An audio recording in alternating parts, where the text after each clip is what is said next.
Salam dəyərli iştirakçılar, əziz üzvlər, hər birinizi salamlayıram. Hər birinizin axşamınız xeyir. Bu gün Lava Akademi olaraq növbəti vebinarımız keçiriləcəkdir. Vebinarımızın mövzusu sosial mediada fərqlənmə strategiyası mövzusudur. Təlimçimiz isə Lava Akademi direktoru, SMM menecer və rəsmi təlimçi Lalə Əliyeva olacaqdır. Hər birinizə uğurlu vebinarlar.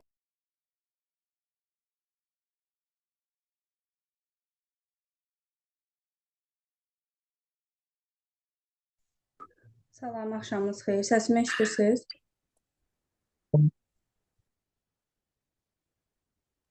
Bəli, səsiniz gəlir. Axşamınız xeyir, bəli. Tamam, əla. Hər birinizi salamlayıram. Çox şadam ki, vaxt ayırıb qoşulmusunuz. Bugün sizinlə çox vacib, hətta deyərəm ki, sosial media uğurunun təməlində duran bir mövzu haqqında danışacağıq. İlk öncə özüm haqqında məlumat verim, sonra isə mövzumuza keçid edək.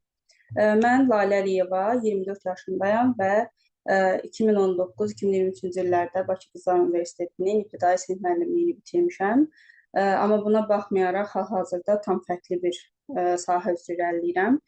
Bir çoxunuz bəlkə də aranızda tanıyanlar da var. Lava Akademi direktoruyam və SMM olaraq fəaliyyət göstərirəm. Bir çox SMM üzrə, yəni marketinq üzrə, satış üzrə kurslarda təlimlər almışam. Və 2024-cü ildə də Lava Akademini təsis etmişəm. 2025-ci ildə isə bir sıra akademiya olaraq işlər görmüşəm. Keçid edək. Tanışlıq məncə bu qədər yetərlidir mövzumuza. Bugünkü mövzumuz sosial mediada fərqlənmə strategiyasıdır. Bu webinarda müxtəlif səviyyədə olan insanlar qoşula bilər. Ona görə də həm SMM yeni maraqlananlar, biznes sahibləri və hətta sadəcə maraqlı olduğu üçün mövzu qoşulan insanlar var. Ona görə də heç bir çətin terminlərdən istifadə etməyəcəm. Hər şeyi tam sadə və həyatdakı belə deyim də misallardan izah edəcəm. Sonda yəni elə edəcəksiniz ki, yəni bu imiş fərqlənmək, heç bir sir yoxdur da, sadəcə düzgün yanaşma var burada. Deməli, sosial mediada fərqlənmə nədir? Gəlin əvvəlcə bu anlayışı sadə bir şəkildə açıqlayaq. Fərqlənmək o demək deyil ki, sən daha gözəl rənglərdən istifadə edirsən, ya da sən bahalı dizayn edirsən. Fərqlənmək insanların səni tanımasıdır, yəni xatırlaması və başqa səhifələrdə qarışdırmamasıdır. Məsələn, belə bir misal çəkə bilərik ki, təsəvvür edin ki, şəhərdə yüzlərlə qəhvə satılan yer var, amma bəzi yerləri siz daha yaxşı yadınızda saxlayırsınız. Bunu ya atmosferinə görə, ya işçilərin davranışına görə, ya da qəhvənin qoxusuna görə daha çox yadınızda saxlayırsınız. Eyni prinsiplə sosial mediada da işləyir həmin prinsip. Yəni siz minlərlə səhifənin içində insanın beynində bir iz qoymalısınız. Bu iz nə qədər güclü olsa, o qədər seçilirsiniz başqa brendlərdən. Yəni fərqlənməyən brendlərdə nə olur? Fərqlənməyən brendlərdə paylaşım edirsiniz, amma görünmür. İzləyicilər baxıb keçir yəni bu paylaşımlardan. Zaman keçir, amma artım yaşamırsınız həmin səhifədə. Çünki insanın beynində həmin brend üçün xüsusi bir formalaşmır onlarda.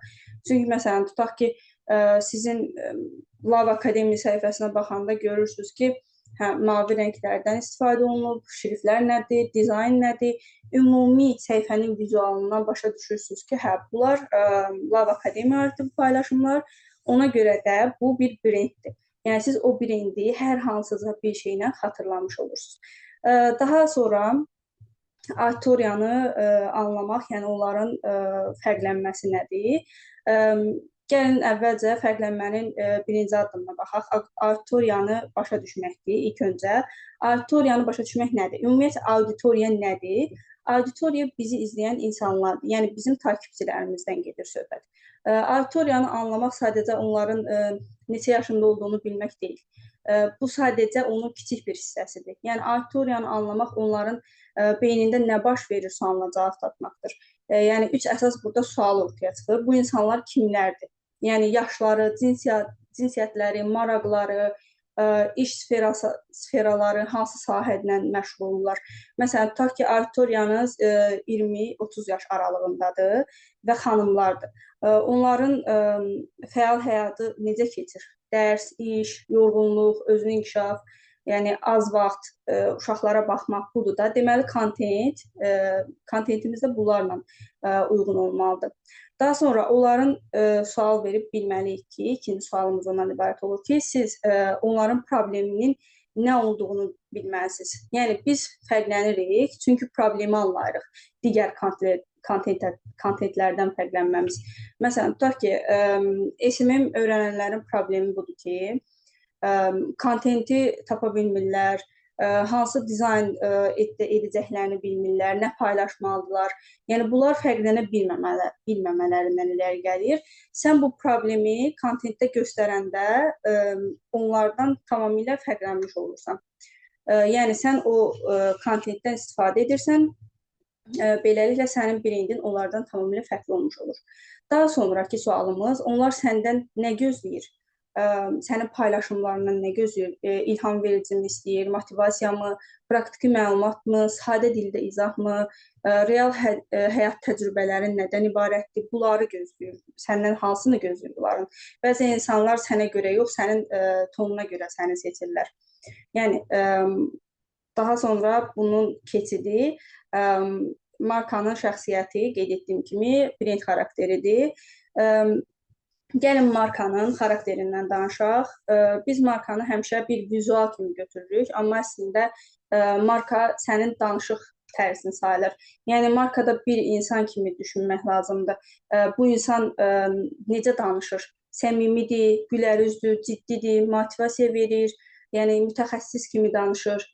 Niyə bu vacib sayılır? Çünki izləyici markanı sözlərə görə tanımış olur. Yəni sizin üslubunuza görə tanıyır.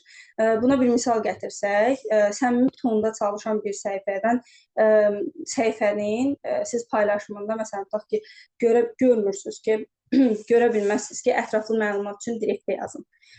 Amma o tam fərqli tondan istifadə edir də, yəni yanaşması, danışıq tərzi, bunun postların hamısında görə bilərsiniz. Bu formada yazmağını görə bilərsiniz ki, məsələn yazır ki, mesaj qutusundayam, yaz, yəni hər şeyi danışaq ya da ətraflı məlumatı əldə etmək üçün yaza bilərsən. Ciddi brenddə isə bunları tam əksi olur. Yəni biri var səmimi tondan fərqli olaraq ciddi tonda tam fərqli üslublu olur.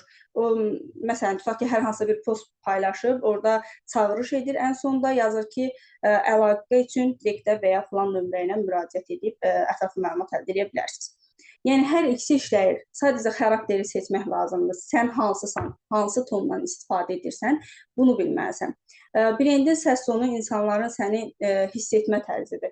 Yəni bunu öyrənməyin sadə yolu, əgər bu marka hər hansısa bir markada, yəni sizin markanız insan olsaydı, necə danışardı? Tutaq ki, sən motivasiya verən bir brendsən, sənin yazıların belə ola bilər. Biz bacarırıq, gəlin addım ataq, birlikdə addım ataq, öyrənək. Ən çətini başlamaqdır. Bu yoldan başlaya bilərsiniz. Bu formada motivasiya paylaşımlar etmiş olursunuz. Amma sən ciddi professional bir brendsənsə, bu formada yazırsan. Xidmət paketlərimiz aşağıdakılardır. Müştəriyə təqdim etdiyimiz nəticələr bunlardır. Bu xidmət sizi reklamda daha görünən edir. Bunlardan istifadə edirsiniz. Yəni bu fərq çox böyük bir fərq yaranmış olur onların arasında. Yəni insan səni tonuna görə tanıyır ya da yadında, yəni hər hansısa bir vizualına, bir paylaşımına görə yadda saxlamış olur. Daha sonra vizual üslub, markanın görünüşü. Gəlin vizualdan danışaq. Belə bəzilərimiz düşünürlər ki, dizayn mükəmməl olsun ki, fərqlənək. Amma əslində fərqlənən şey dizayn deyil, onun ardıcıllığıdır. Belə bir şeyi də nəzərinizə çatdırım ki, düşünməyin ki, tutaq ki, siz bunu tam professional şəkildə ekstra artıq səhifəsini irəlilətmiş, dizaynerlərdən işləyən səhifədən danışmıram. Sizin şəxsi brendinizdən, şəxsi işlətdiyiniz səhifədən gedirsə əgər söhbət, onda düşünməyin ki, mənim hazırladığım hər bir şey mükəmməl dərəcədə dizaynerlərin hazırladığı tipdə olmalıdır. Biz dizayner deyilik, biz SMM-ik. Yəni bizim də işlətdiyimiz proqramlarla dizaynerlərin işlətdiyi proqram arasında çox fərq var. Bizim istifadə etdiyimiz dizayn üçün proqram Canva proqramıdır. Amma dizaynerlərin tutaq ki, postları hazırlamağı əsasən qrafik dizaynerlər etdiyini nəzərə alsaq, onların işlətdiyi proqramlar tamam fərqli proqramlardır. Yəni bunları bu xırda nüansa da diqqət yetirmək lazımdır. İnsan ilk 3 saniyədə qərar verir. Bu səhifə xoşuma gəlir ya gəlmir. O qərarı verəndə 3 dənə nüans var bu qərarı insanın verməsində. Biri rənglərdən ibarətdir, biri şriftlərdən, biri də sənin stilindən ibarətdir. Yəni rənglər deyəndə nəyə nəzərdə tuturuq? Sənin paylaşdığın postun, yəni markan hansı rənglə tanınır? Birinci buna diqqət yetirməlisən. Ümumi səhifənin vizualını brendləşdirmək istəyirsənsə, sən özünü markanı daha brend etmək istəyirsənsə, görünür olmaq istəyirsənsə, ən azı, yəni ən çoxu deyək də, ən az deməyim, ən çoxu 3 dənə rəngdən, 2-3 rəngdən istifadə eləməlisiniz siz ümumi postlarınızda. İnsanlar sizin səhifənizə girdi ilk baxışda. İlk sənin profil şəklinə baxır. Daha sonra keçid eləyir bioqrafi hissəsinə, ondan sonra highlight hissəsinə, daha sonra keçid edir paylaşımlar hissəsinə. Yəni bunların hamısı bir-biri ilə ahəngdədir. Bunların hamısına diqqət yetirmək lazımdır sırayla.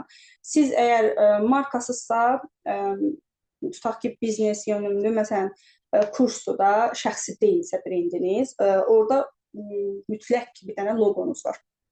Onda loqo qoyulur profilə. Amma yox, siz əgər şəxsi brendsinizsə, yəni şəxsi irəliləyirsinizsə, özünüzü də paylaşırsınızsa əgər orada, tutaq ki, o qədər belə brendlər var ki da, öz kontentini bu formada yaradır, yəni özünü brendləşdirir də, belə deyim. Artıq orada profilə qoyacağınız şəkliniz nə çox uzaqdan olmalı deyil, nə çox ekstra, məsələn, selfie olub, heç vaxt qoymalı deyilsiniz selfini, nə də çox uzaqdan şəkil qoymalı deyilsiniz. O dediyimiz ki, o portret var ya, 3-ün 4-ə şəkil. Bax, o tipdə şəkil qoymalısınız ki, profilə. İnsanlar yəni sizi görsün, bilsin, baxanda profil şəklindən. Daha sonra keçidirsiniz bioqrafi hissəsinə. Bioqrafiniz çox açıqlayıcı olmalıdır. İnsanlar başa düşməlidir ki, artıq bioqrafiyadan siz nə işlə məşğulsunuz, siz nə iş görürsünüz. Bunların hamısını aydınlaşdırır. Ondan sonra keçid edir highlight bölməsinə. Highlight bölməsinə keçid edəndə siz orada xidmətlərinizdir, məsələn, müştərilərdən gələn rəylərdir, bunu ümumiyə deyək, şəxsi brenddə də eləyə bilərsiniz. Plus, əgər brendsinizsə də, yəni şəxsi deyilsə də, bu formada bu highlight bölmələrinə diqqət yetirmək lazımdır.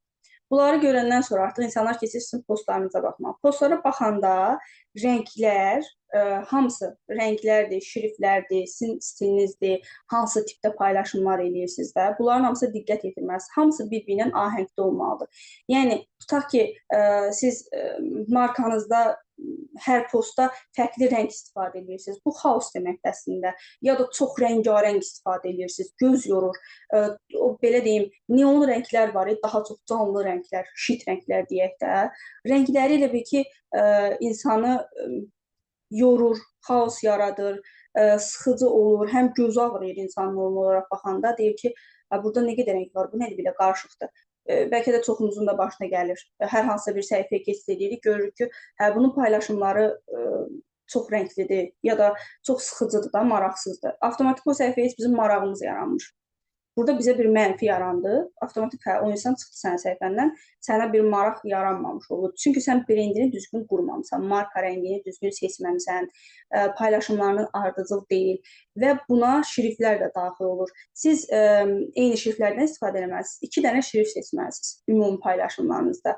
Düşünün, bir dənəsini tam font seçirsiniz. Məsələn, olur, paylaşım edirik, böyük hərflərlə yazırıq. Böyük hərflərlə tam ortadan cəlb olunmasını istədiyimiz böyük formada yazırıq. O cəlb olundu avtomatik. Sizə insanlara çatdırmaq istədiyiniz lazım olan məlumatı daha fərqli şriftdə yazırsınız, daha qalın fontda yazırsınız. Amma tutaq ki, postun üzərində digər məlumatlar, tutaq ki, əlaqə nömrəsi qoyursunuz, kurs haqqında əgər paylaşımsızsa, xırda məlumatlar, nüansları çatdırmaq istəyirsinizsə, onu da fərqli, amma minimalist formada yazmış olursunuz. Tutaq ki, məsələn, səhifədə səmimi və gündəlik tonda danışırsa, əgər sizin səhifəniz, dizaynda yumşaq rəngli olmalıdır. Yəni bunlara önəm vermək lazımdır. Keçid edək digər slayda. Əsas məsələ fərqlənmənin ən vacib hissəsi kontent strategiyasıdır. Yəni bu kontentin də 5 növü var. Yəni dizayn səni tanıdır, amma kontent səni seçici edir. Yəni burada da 5 dənə kontent növümüz var. Bunlar hansılardır? Təhsil yönümlü, əyləncəli, məlumat verici, satış yönümlü və ilham verici. Təhsil yönümlü dedikdə nəyi nəzərdə tuturuq? Auditoriyanız yeni biliklər əldə etməsini təmin edirsiniz. Yəni sizin paylaşımlar təhsil yönümlü olur. Auditoriyanızı biliklər əldə etməsi yönümlü edirsiniz paylaşımlarınızı. Əyləncəli kontent dedikdə auditoriyanı güldürmək, əyləndirmək və ya maraqlandırmaq üçün hazırlanan kontentlərdir. Daha sonra məlumat verici kontent var. Məlumat verici kontent məhsulu və ya satış yönümlüdür. Məlumat vericidə daha çox xəbərlərdir, yeniliklərdir, sektorda nələr baş verir, həmin o məlumatların paylaşılmasıdır. Satış yönümlüdür, amma məhsulu və ya xidmətinizi birbaşa reklamına yönəlirsiniz də. Siz hər hansısa bir məhsulunuzu satırsınızsa, həmin o məhsulun satışına fokuslanmış olursunuz. Bu satış yönümlü kontent sayılır. Bir də var ilham verici kontent, yəni motivasiyadır da. Bayaqdan dediyimiz kimi motivasiya edici ola bilər. Məsələn, auditoriyanızı motivasiya edirsiniz və brendlə emosional bağ qurmaq məqsədi daşıyır sizin kontentiniz. Tutaq ki, sizə belə bir misal çəkə bilərik ki, mövzunuz motivasiyadır və sizin bir səhifə görürsünüz. 2 dənə səhifə analiz edirsiniz, tutaq ki, mövzusu da motivasiyadır. Bir səhifə paylaşıb ki, heç vaxt təslim olma. Yəni bu cümləni biz hər yerdə görmüşük. Burada heç bir yenilik yoxdur. Sən əgər fərqlilik qatmaq istəyirsənsə, öz kontentlə o ilham verici kontentdir. Amma sən onu özününkiləşdirə bilərsən. Şablon istifadə etmək istəmirsən də, məsələn, plagiat olmasın, kopyalamaq istəmirsiniz də, ondan götürüb eyni formada, eyni stildə etmək istəmirsən, bunu da əslində tam fərqli etməlisiniz. Heç bir səhifədən götürüb kopyalama eləməməlisiniz. Onu özünüzünkiləşdirə bilərsiniz. Məsələn, tutaq ki, deyərsiniz ki, motivasiya ilə bağlı belə bir şey deyə bilərsiniz. Əgər bir kontent hazırlamırsınız, video, reels hazırlayırsınız, deyirsiniz ki, səhər durdum, heç bir motivasiyam yox idi. Amma 10 dəqiqə sonra balkona çıxıb hava aldım, enerjim dəyişdi. Bugün sən də məsələn, tutaq ki, qarşı tərəfə motivasiya ötürmək istəyirsən, deyirsən ki, məsələn, sən də bu formada bir gün ərzində özünə 10 dəqiqəlik vaxt sərf eləyə bilərsən. Yəni bu formada edəndə insan bunu necə etmiş oluruq? Bu əslində həm də storytelling sayılır. Bu da nə deməkdir? Hekayələşdirmədir bu. Yəni sən hər hansısa bir şeyi insana birbaşa demirsən, onu hekayələşdirərək, bu satışa da aiddir. Siz hər hansısa bir satışı, hər hansısa bir işi ona hekayələşdirərək ötürəndə insanlar daha çox cəlb edir. İnsanların əksəriyyətində var da ki, səhər duranda daha yorğun olur. Əksəriyyət insanda hər kəs ilk yuxudan duranda necə deyim, motivasiyalı ya da enerjili oyanmır. Yəni hər kəs yorğun oyana bilir. Ona görə də insanlar avtomatik düşünür ki, qarşı tərəf, səni izləyən, sənə baxan, sənin kontentini incələyən tərəf ya da bu hər hansı səni izləmir, amma sənin keşfetinə düşmüsənsə, avtomatik bu insan deyir ki, mən də belədiyim, məndə də belədir. Onunla sən bağ qurmuş olursan bu formada. Və beləliklə sənin səhifəni keçid edirlər. Həm kontentin irəli getmiş olur, həm səhifən, həm də takipçi qazanmış olursan. Daha sonra saniyə qaydası var. Yəni insan bir səhifəyə daxil olanda onun beynində 12 saniyəlik qərar mexanizmi işə düşür. Bir profilin ümumi vizualından gedir söhbət. O səhifəyə girəndə tutaq ki, 12 saniyə ərzində, düzdür, bunu düşünmürük ya, demirik ki, hər kəs tutaq ki, mən kimsə profilinə girirəm, deyirəm ki, 12 saniyə boyunca bunun səhifəsini incələyim. Bu o demək deyil. Amma biz beyin bunu belə deyim də bilmədən edir. avtomatik edir də, yəni bir səhifəyə girirsən, deyirsən ki, baxırsan, ümumi hara baxırsan səhifədə. Düşünürsən ki, bu səhifə kimdir, nədən ibarətdir, paylaşımları nədir, bu səhifə mənə nə deyir, mənə nə qazandırır, mənə nə dəyər verir. Və ondan sonra da siz artıq qərar verirsiniz ki, bu səhifəni izləyirsiniz, izləmək istəyirsiniz, yoxsa izləmək istəmirsiniz. Yəni, sənin kontentin bu suallara 12 saniyədə cavab verməlidir. Yadda qalan marka yaratmaqda belə bir şey var. Mən bu properties'e keçim.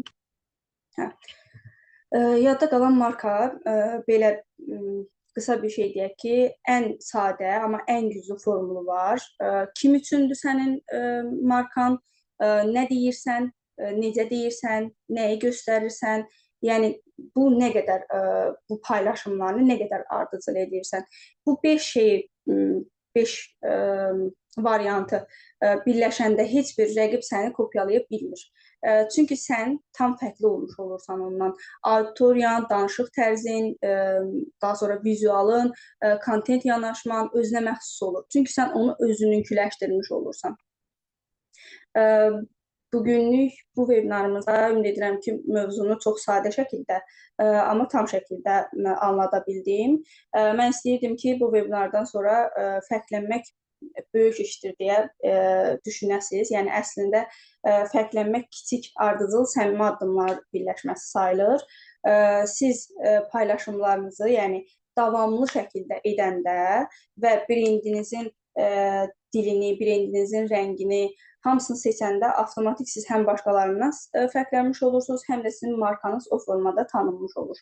Əgər nəsə, hər hansısa bir suallarınız varsa, suallarınızı verə bilərsiniz. Mən chat bölməsinə keçdim.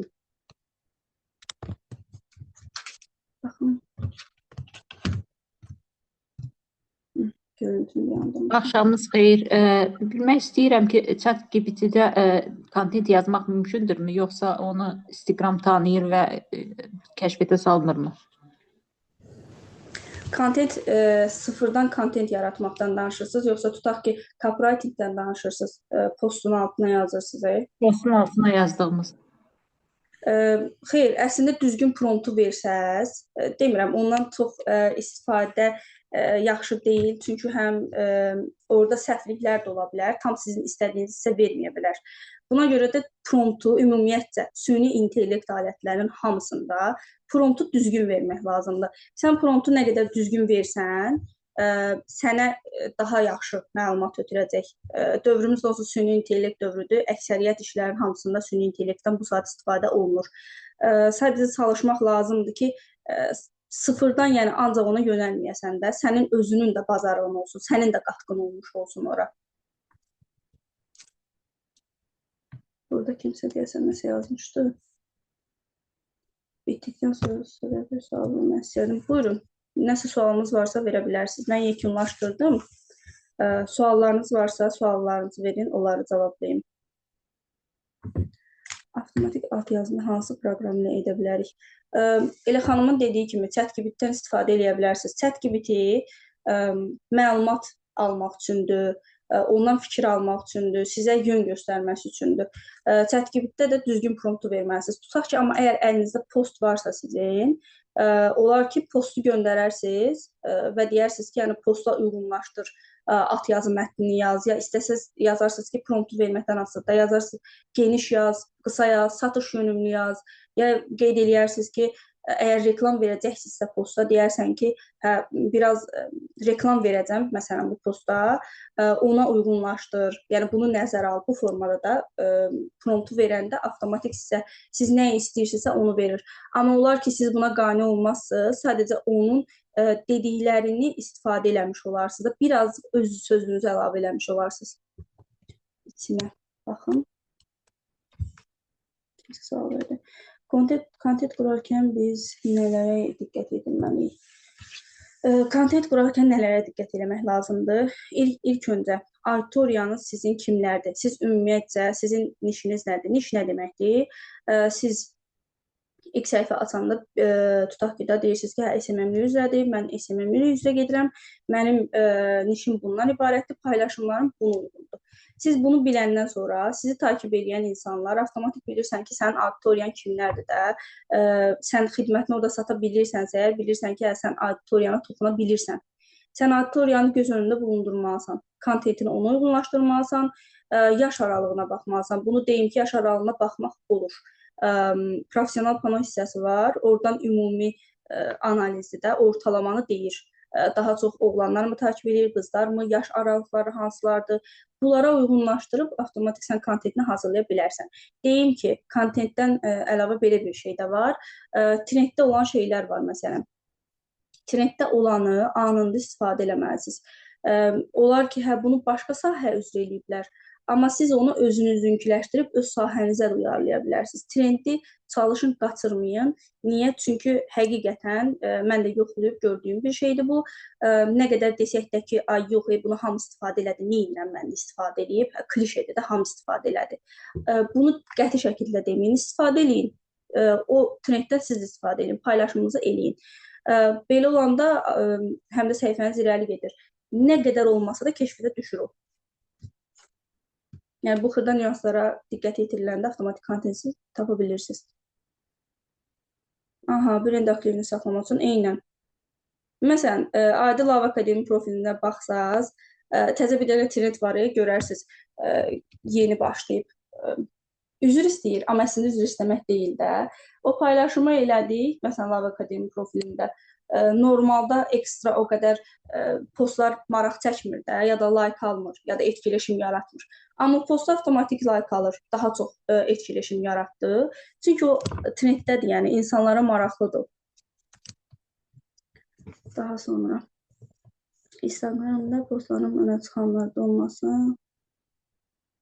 Postların önə çıxanlar aktiv olur. Önə çıxanlar nə deyirsiniz? Highlight bölməsini deyirsiniz, önə çıxanlar.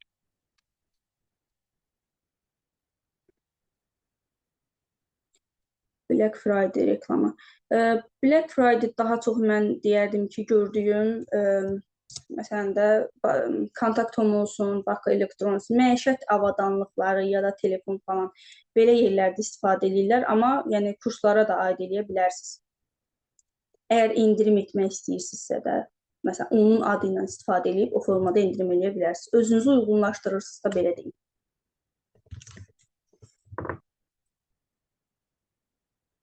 Mən oradakı bayaqki sualı başa düşmədim. Siz irəli necə yazmışdı? Önə çıxanlar söhbətində nəyi nəzərdə tutursunuz?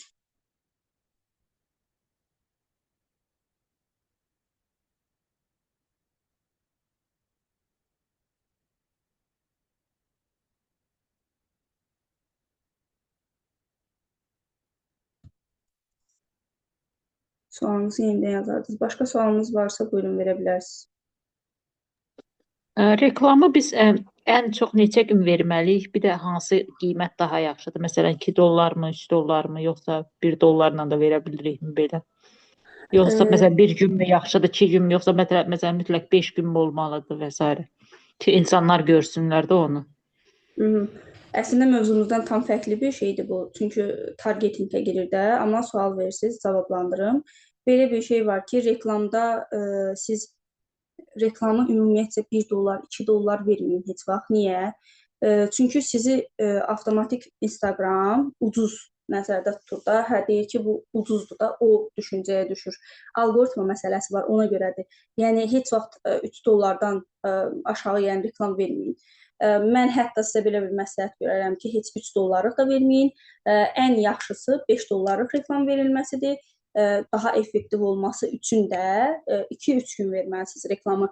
Amma olar ki, məsələn, mən indi öz üzərimizdən götürüm, belə bir şey deyim. Tutaq ki, deyirik, reklamın daha yaxşı nəticə almaq məsələsi də. Olar ki, məsələn, biz öz işimizdə ekstra, yəni uzun müddət reklam vermirik. Nəyə görə? Məsələn, webinar paylaşılma olunur. Tutaq ki, bu webinara qoşulmuşsa, reklamdan gələnlər varsa, oradan belə bir yola çıxım sizə deyim. Olar ki, məsələn, biz o reklamı verdik, bir günlük verdik hamısının reklamı. Bir gün əvvəldən veririk reklamı. Bir gün əvvəl reklamı verdim, çünki mənə ekstra bir ehtiyac deyil də, belə deyim. Kurs olar, ya nə bilim, hər hansısa bir məhsul olar. Bunlara amma uzun müddət reklam verəndə daha yaxşı nəticə, daha çox nəticə almış olursunuz.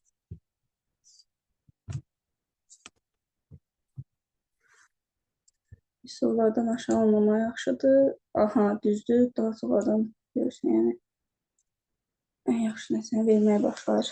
Aha, eynən qatılaram. TikTokda da eyni qaydada ödənişli reklam vermək olurmu, yoxsa ehtiyac yoxdurmu? TikTok özü insanların qarşısına, daha çox insanın qarşısına çıxarırım reklamlarımızı. Reklam orada da vermək olur. Daha son vaxtlar demək olar ki, hardasa bir il olar da. Bir il əvvəl çox ekstra belə reklam yayılmamışdı TikTokda, amma artıq yayılıb demək olar ki, hər kəs istifadə eləyir. Amma deyərdim ki, yəni əgər TikTok yönümlüsünüzsə, TikTokda daha çox paylaşımlar edirsə, işiniz ancaq TikTokdadsa, verə bilərsiniz reklamı. Oranın strategiyası tam fərqlidir. Yəni Instagramla eyni deyil ora. Orada irəliləmək daha asandır, nəinki Instagramda irəliləmək. Çünki bir dənə reelsdir, ya o trenddir, nədir, onu paylaşırsınızsa, orada daha çox like alır, daha çox etkiləşim alır, nəinki Instagramda. Üzr istəyirəm, bir sual vermək istəyirdim. Buyurun. Demək, mən bəzən görürəm o detallı targeting edəndə bəzən olur ki, Instagramın özünün təklif elədiyi, yəni Advantage Plus olan ümumiyyətlə reklamlarda bəzən daha ümumiyyətlə effektiv olur. Bunun səbəbi nədən olar? Mən tam başa düşmədim sualınızı. Hansı Demək, reklamlar? Ads Manager-da yəni bildiyimiz kimi interfeysdə ümumiyyətlə daxil oluruq və orada Advantage Plus reklamları ümumiyyətlə olur. Yəni siz onu chat-a ümumiyyətlə buraxırsınız ki, yəni onun necə ümumiyyətlə alqoritmanın özünə ixtiyarına buraxırsınız ki, hansı saatlarda verəcək və audience kimi olacaq və s. Yəni mən bunu bəzən özüm detallı ümumiyyətlə targeting edirəm, amma bəzən olur ki, Advantage Plus reklamları daha çox ümumiyyətlə effekt göstərir, nəinki mənim ümumiyyətlə yaratdığım detallı targeting. Yəni bunun sizcə əsas səbəbi nədən ola bilər? Səbəb bilirsiniz nədən ibarətdir? Çünki bax, adi reklam verəndə də mən bilmirəm, tam dəqiq başa düşmüşəm yoxsa yox, indi cavabından başa düşəsiniz, səhv anlamışam yoxsa yox. Orada istifadə eləyəndə, reklamı ümumiyyətlə verəndə, bir dəqiqə gözləyin, bax, hadizə girin buradan, sizə deyəcəm mən onu. Reklamı baxın. Göndərini önə çıxaranda hədəf kütləni siz seçirsiniz oradan. Hədəf kütləni seçəndən sonra sizə dəqiqə deyəcəm. Buyurun. Bu açılsın, mən telefonla burada baxıb sizə deyəcəm onu. Tam dəqiq başa düşməmişəm, sualı ona görə bura tam baxıram. Ona görə. Düz başa düşmüşəm. Burada advantage var, plus qoyulur hədəf kütləsi, sonra bir də əlavə sizin seçdiyiniz hədəf kütləsi var. Onu deyirsiniz yəqin ki. Bəli. Onu seçmək nə deməkdir? Onu seçməmək nə deməkdir? Siz reklamı verəndə ümumiyyətlə orada onu seçməyəndə nəyə görə olmur? Ona görə ki, onu seçmək ümumiyyətlə reklamın verilməsində daha çox, əgər siz reklamın strategiyasını qurmusunuzsa, o daha çox kütləyə çatdırır onu. Mən də bunu etmişəm, deyim ki, olur ki, onu seçmirsən, kütləni daha az seçir. O əslində bir nevi sənə yol göstərməsidir onun. Instagramın özünündür bu. Yəni Instagram sənə o şansı verir ki, sən bunu, sən öz hədəf kütləni seçmirsən. Amma həm də bunu mənə burax. Mən də sənə bir yol göstərim. Mənim sayəmdə irəli getsin reklam. Yəni sən onu seçməyəndə ancaq sənin öz seçdiyin hədəf kütlədən ibarət olur. Amma onu seçəndə daha da çox genişlənir sənin kütlən verdiyində, o reklamda, o hədəf kütlə ki seçirsəni. Bax, onlar daha çox genişlənmiş, daha çox geniş kütləyə, auditoriyaya çatdırır. Plus da ki, o advantage məsələsi var. Onu bağlayanda, reklamı verəndə ilk dəfə, orada görərsiniz yəqin ki, tutaq ki, yazır ki, məsələn, əgər bütöv Azərbaycanı seçmisinizsə, advantage sözünü bağlayanda görürsünüz ki, məsələn, 2 milyon, 3 milyon aralıq oldu. Amma advantage sözünü seçəndə görürsən ki, 3 milyon, 4 milyon arası oldu. Tutaq ki, da belə bir şey deyim. Yəni, o Instagramın özünün sənə verdiyi bir artıdır da, yəni müsbətdir deyim. Ondan istifadə etmək lazımdır. Bir nevi sənə yol göstərir, səni daha çox irəli aparır. Aydındır. Aydındır. Çox sağ olun. Buyurun. Xanzadə xanım, müəllimə axşamınız xeyir. SMM kimi fəaliyyət göstərirəmsə, SMM-ə aid bir səhifəm olmalıdır. Yəni SMM-lərə faydalı olan kontent paylaşmalıyam. Deyərdim ki, etsəz daha yaxşı olar. Əgər SMM kimi fəaliyyət göstərirsinizsə, bir yerdən başlamalısınız. Səhifənizi açmalısınız, brendinizi qurmalısınız, bu üzrə tanınmalısınız. Çünki bir yerdə durub, hə, ancaq ora-bura CV göndərim, okey, ola bilər. Amma hardansa bir yerdən başlamalısan və sən xidmətini də satmalısan da, olar ki, sən dərsdə keçmiş olarsan, paylaşımlarınla irəli gedərsən, daha çox Instagramda tanınarsan, oradan da bir nevi kütlə qazanırsan, müştəri cəlb eləmiş olursan. Yəni, məsləhətlidir, eləyə bilərsiniz.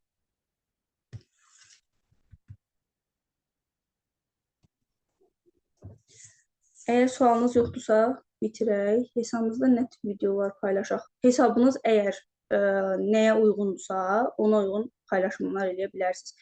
İndi sizin işinizi bilmirəm də mən. Nədirsə ona uyarlamalısınız. Tutaq ki, psixologiya yönümlüdür, psixologiyadan ibarətsə, öz şəxsi hesabınızda bloger tipi bir şey deyirsiniz. Şəxsi hesabınız yəqin ki, açıqdır da, əgər şəxsi deyirsinizsə, şəxsi bağlı olur söhbət.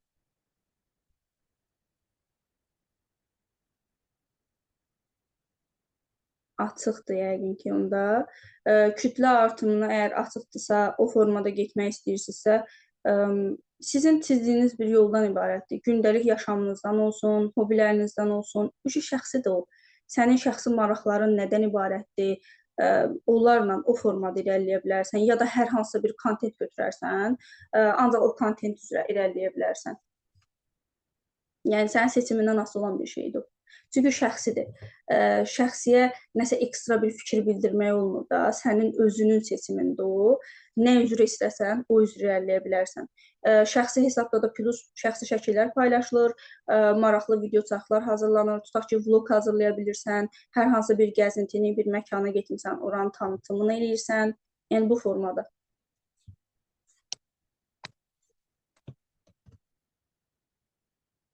SMM-lərin ən yaxşı tanınma yolu hansıdır? Yəni, əməkdaşlıqlar üçün. Ən yaxşı tanınma yolu. Əməkdaşlıq etmək üçün SMM-lərin tanınmaq üçün. Çox belə biraz qəribə sual oldu. Tanınmaq üçün SMM, sən ancaq öz işinlə gedə bilərsən. Fərdi qaydada çalışmağı nəzərdə tutursunuzsa, birinci özünüz tanınmalısınız, bir nöqtəyə qədər də ən azından biraz irəliləməlisiniz. İrəliləyəndən sonra belə bir şeylə eləyə bilərsiniz ki, SMM olaraq daha irəli getmək üçün. Əgər siz bunun xidmət sektoruna girmisinizsə, əgər SMM olaraq dərs keçirsinizsə ya da belə deyim, SMM olaraq fəaliyyət göstərisinə işlər götürürsünüzsə, hamısı ikisi də fərqli-fərqli yönlərdir. Əgər xidmət sektoruna girirsinizsə, sıfırdan başladığınız üçün müəyyən qədər kontentlərini davamlı eləyib, paylaşımlar eləyəndən sonra, səhifən bir müddət qalxandan sonra mütləqdir ki, WhatsApp qrupu da açmalısan, istəsən Telegram qrupu da aça bilərsən. Orada qrupu açmaqda məqsəd nədir? Xidmətlərini sənin satmağındır. Amma öz səhifələrini sevməm üçün yəni kənardan hələ ki təhlil almamışam. Belə deyim, mən dediyim kimi də indi iki yönümünü deyəcəm sizə. Əgər xidmətlərini satmaq istəyirsənsə, bu formada irəliləyirsən. Yəni, WhatsApp tutaq ki, kanalı açırsan, qrup açırsan, orada sıfırdan başladığın üçün ilk öncə ödənişsiz formada başlayırsan. Ödənişsiz şəkildə yayılaya bilərsən ya da xırda bir məbləğ təyin edərsən, onunla başlayarsan. Belə-belə yavaş-yavaş o həm kütlənin ətrafını böyümüş olar, daha sonra olar ki, yəni bu sektorda irəlilədiyin üçün bu xidməti ödənişliyə çevirirsən. Çünki bir müddətdən sonra həm böyümüş olursan, səhifən böyümüş olur, həm kütlən artır, həm özünün biliyini artır, savadın artır. Çünki burada belə bir şey var, SMM-likdə belə bir şey var. İnsanlar deyir ki, 5 dənə, 10 dənə SMM kursuna getmişəm, davamlı olaraq gedirəm, neynirəm, çalışıram, bilirəm. Yəni, bunun hamısını beynində saxlamalı deyilsən. Bir müddətdən sonra ötürməlisən də harasa bu SMM-liyin işləməyinə də aiddir. SMM olaraq işləyəndə də bir ancaq heç bir şey eləməyəndə, bu beyində qalanda köhnəlir də, yaddan çıxır, unudulur. Üzərinizə çalışanda daha çox təkmilləşirsiniz. İş götürmək məsələsi də belədir. Əgər ətrafınızla işləyirsinizsə, sizin artıq deyərəm ki, portfolyonuz hazırdır. Çünki o da sizə bir stajdır. Ola bilər, ödəniş almamısınız oradan, ödənişsiz işləmisiniz.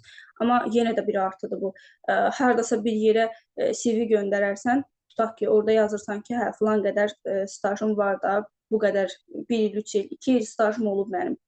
Yəni o sənə artıdır əslində. Plus portfolyonu hazırlayanda həmin o paylaşımların var.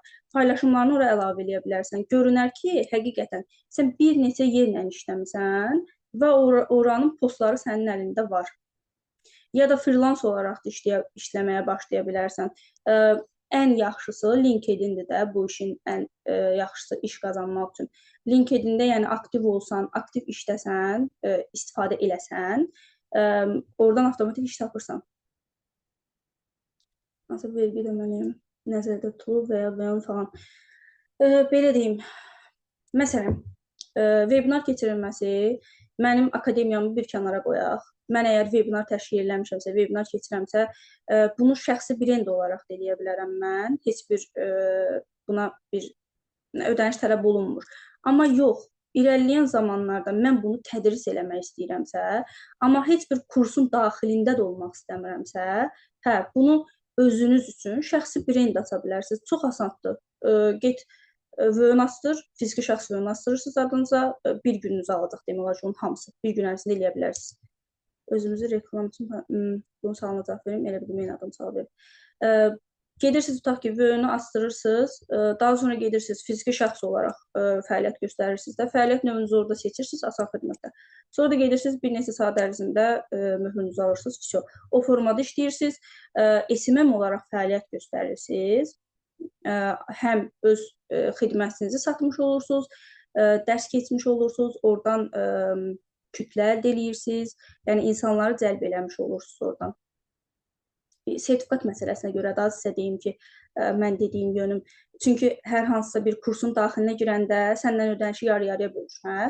Amma özün işləyəndə ona verdiyin, o yarıdan da az bir miqdarını, müəyyən bir məbləğ olur da, onu vergi ödəyirsən. Amma vergi ödəyəndə bir dənə müsbət şey var ki, sənin adına yazılır bu. Sənə müsbətdir də, yəni sabah bir gün pensiyaya çıxmaq məsələsi kimi bir şeylər, belə deyim. Biraz yaşlıların dilindən desək. İstədiyimiz yerin posterini özümüzə reklam üçün paylaşa bilərik. Yox, qəti. Heç bir yerin postunu özümüzü reklam üçün.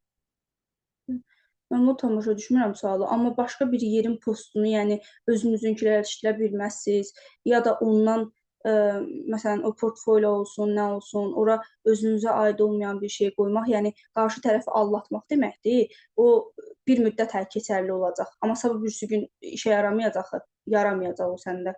Təqdim etdiyim sertifikatların tanınması üçün nə etməliyəm? Təqdim etdiyiniz sertifikat deyəndə yəqin ki, özünüzün təqdim etdiyiniz sertifikat deyirsinizsə, mən dediyim şeyləri eləyəndən sonra işlədiyim, öz düzəltdiyim posteri. Yenə sual başqası oldu, qarışdırmayayım. Əgər özünüz yönümlü gedirsinizsə, öz işinizdən danışırsınızsa, avtomatik onsuz da o VÖN açdıranda, o möhrü alanda siz onsuz da rəsmi olursunuz da, o tanınır onsuz da sertifikat. Vergi nəzər, reklam kimi nəzərdə tutmayın. Bizə dəqiq oxuyun, başa düşəcəm. İşlətdiyimiz, öz düzəltdiyimiz postları özümüzü reklam üçün paylaşaq. Təbii ki də paylaşa bilərsiniz. Instagram bunun üçün nə üçündür ki? Reklam olunması, hər hansısa məhsulu, hər hansısa bir... İnsanlar var ki, şəxsi öz postuna da verir reklamı. Burada heç bir problem yoxdur. Reklamın nə yönümünü istəsiniz, o cür eləyərsiniz. Biri var, potensial müştəri cəlb eləmək üçün eləyirsiniz. Biri də var ki, yox, tam əksinə, yadımdan çıxdı. Profilinizin tanınması üçün eləyirsiniz, takipçi qazanmaq üçün eləyirsiniz. İki dənə versiyası var da, hansını istəsəz, seçsəz, ona yönümlü olur. Aha, aynen, kontenizi yaratıcı olsun. Yemək olar reklam. Aha, olur. Telefonda da olur, kompüterdə də, tabletdə də, hamısında olur. Amma daha yaxşı, mən deyərəm ki, bunu özüm də hətta gözləməmişəm. Adi Instagram üzərindən, biri var meta reklam, biri var adi Instagram üzərindən olan reklam. Adi Instagram üzərindən olan reklamı belə kompüterlə, tabletlə verəndə daha fərqli nəticə alınır. Bunu yoxlamışam həqiqətən, görmüşəm ki, həqiqətən də fərqli bir nəticə alınır. Telefonda veriləndən tablet arasında fərq var, ya da kompüter arasında. Meta reklamdakı ümumiyyətcə çalışın ki, elə kompüter üzərindən verin. Amma hər ikisində də olur.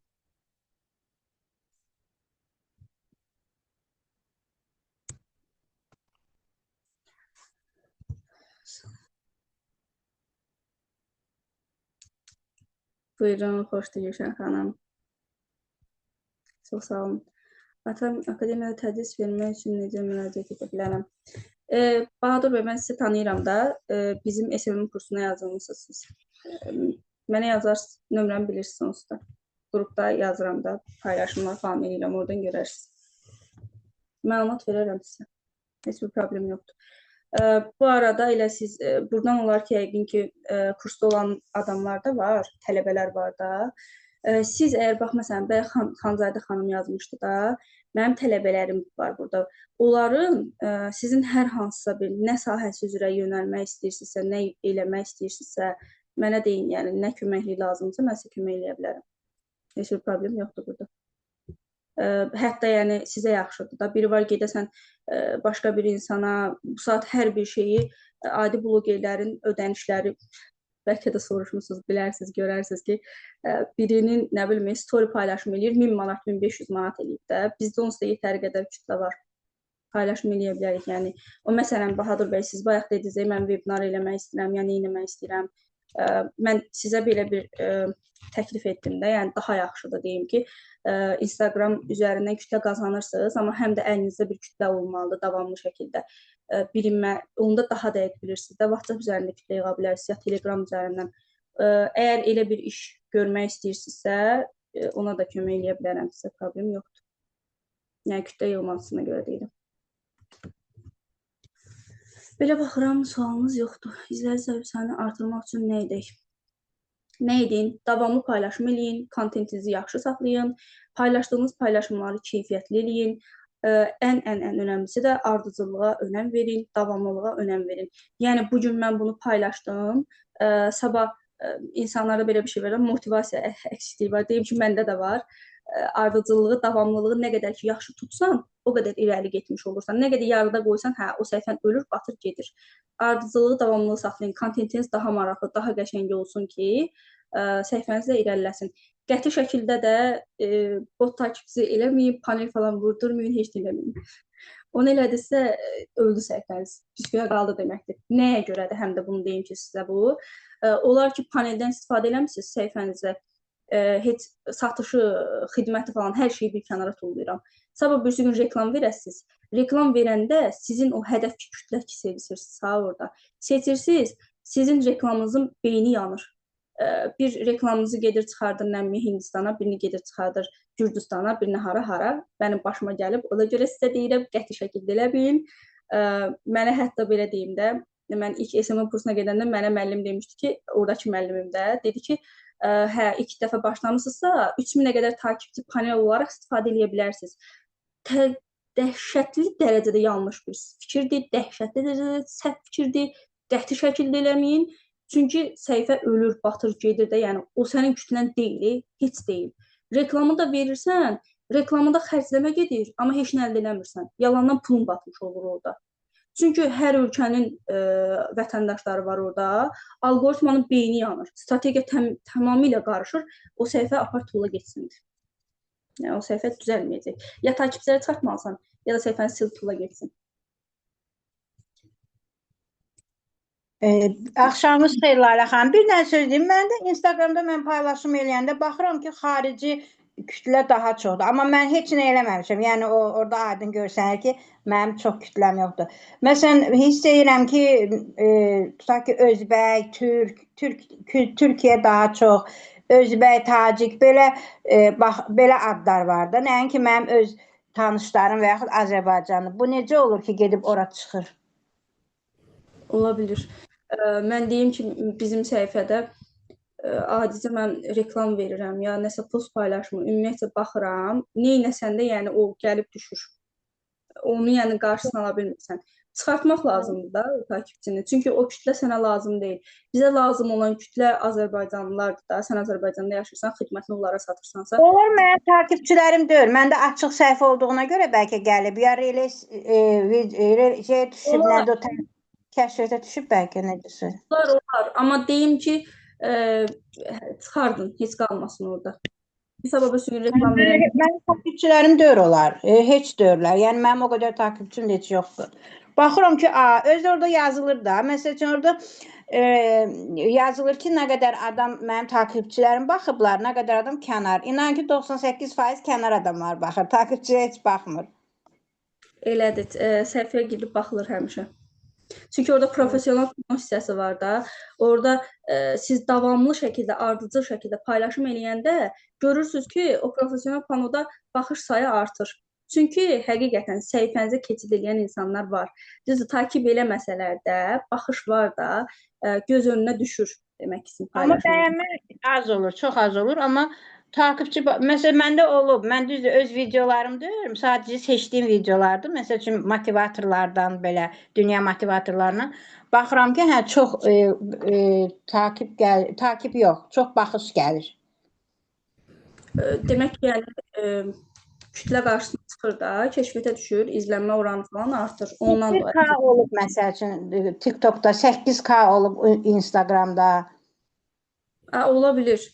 Çünki önə düşür o. Ona görə də izlənməsi falan çox olur. Çox olur onun izlənməsi. Çox təşəkkür edirəm Namiq xanım. Həqiqətən çox təşəkkür edirəm. Əvvəla öz auravız, çox xoşdur, çox səmimi münasibət bəsləyirsiniz. Həm də bu qədər bilirəm ki, SMM-çilərin vaxtı qızıldır, amma siz o qızıl vaxtınızı havayı olaraq bizə xərcləyirsiniz. Haqqınızı halal eləyin. Haqqınız böyükdür. O nə deməkdir? Xoşdur hər zaman. Nə də dəstək lazım olsa yazarsınız mənə, heç bir problem yoxdur. Konkret, çox izah eləyirsiniz, lazımı sözləri, vaxtı boşa vermirsiniz. Sizə dərin minnətdarlığımı bildirirəm. Hər bir sferada, həyatda sizə uğurlar arzulayıram. Kaş ki, yolunuz da ürəyiniz kimi açıq olsun həmişə. Hay, inşallah. Çox sağ olun. Təşəkkür edirəm xoş sözlərinizə görə. Əgər sualınız yoxdursa, istəyirsiniz bitirək. Rekord göndəriləcək. Ben bir sual vermək istəyirəm. Buyurun.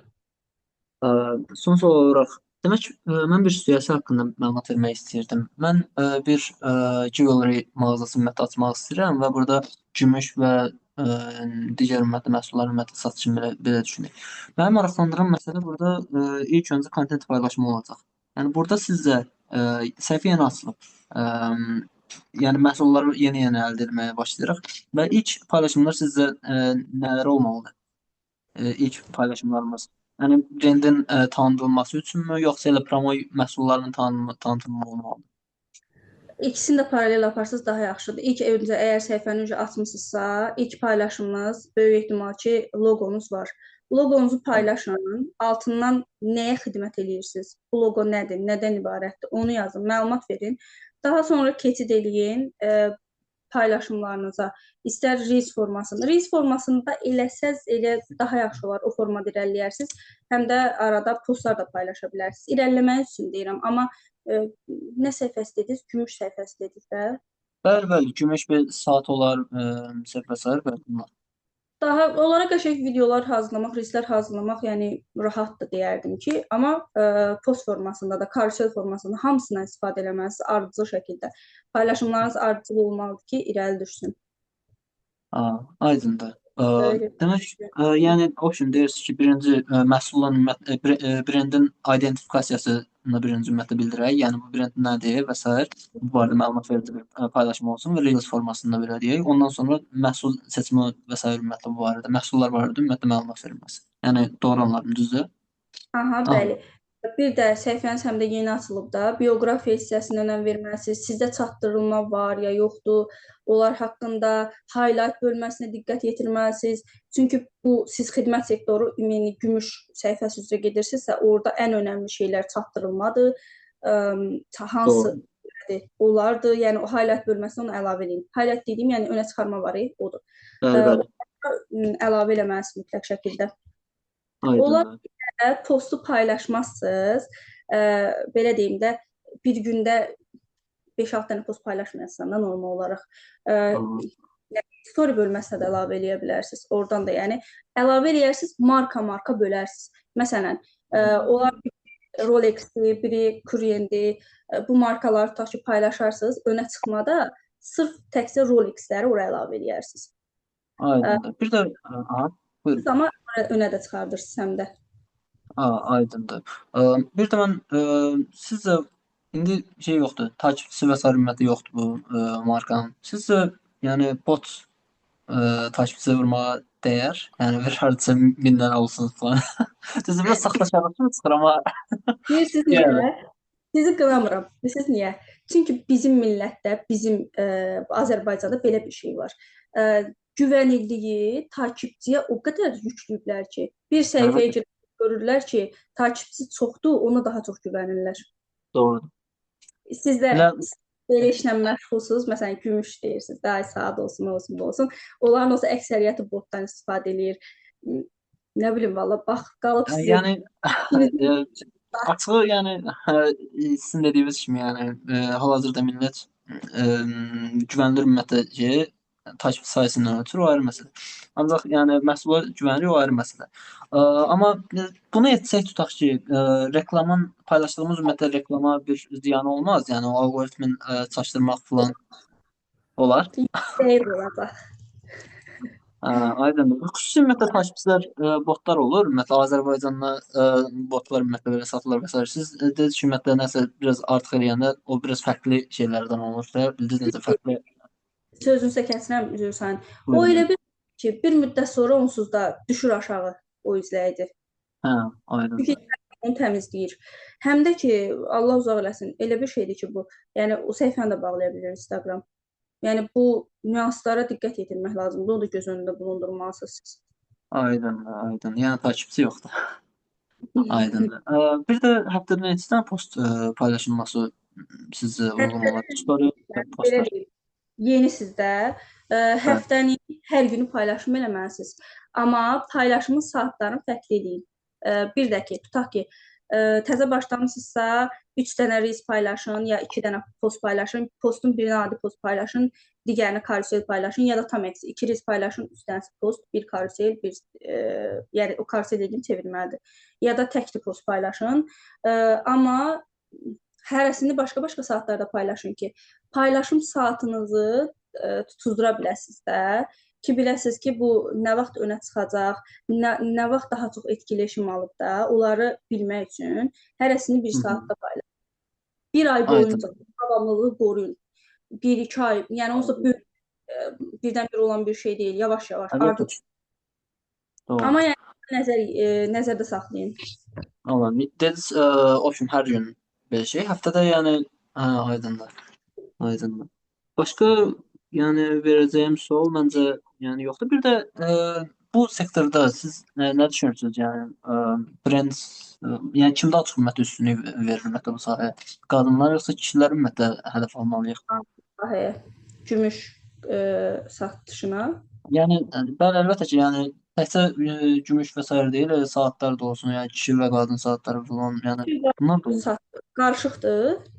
Yəni bəli, təkcə yəni belə deyək, brendi təkcə bir istiqamətdə eləmək məncə onun önünə bağlamaq kimi olar. Hər iki tərəf ümumiyyətlə eləsə daha yaxşıdır, amma nə düşünürsünüz bu barədə?